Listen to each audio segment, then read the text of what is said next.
They may be the worst back-to-back Gulf of Mexico hurricanes in history, and scientists believe they know why they're happening.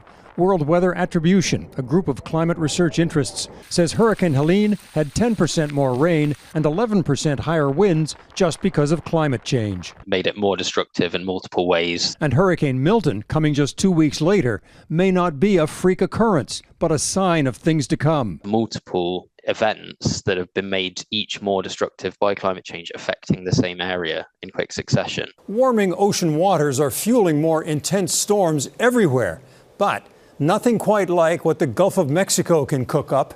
A massive, relatively shallow pool of water at a latitude baked by the sun where storms can intensify quickly because the climate has made it hotter. Here is the ocean heat content in the Gulf of Mexico the last 10 years. The Gulf has warmed in recent decades at twice the rate of the world's oceans near the surface. Yet in 2024, the Gulf is setting new records for heat at the surface and below.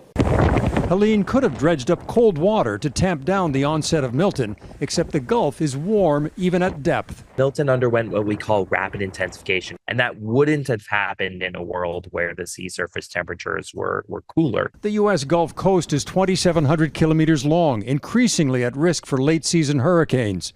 The destruction from Helene and Milton will cause so many billions of dollars in damage that property could become almost uninsurable. What this means post-disaster is, unfortunately, I've already seen reports of insurers leaving markets after anticipating the payouts. It's just less and less viable to provide insurance in areas exposed to high risk. Climate Central estimates billion-dollar storms used to happen every 60 to 100 days in the U.S. and is now every 9 days on average. It's not done yet. Going forward, additional warming that we know will occur over the next 10 or 20 years will even worsen the statistics of hurricanes, and we will break new records. In other words, Milton may be the strongest late-season hurricane on record, but it's a record that may not last.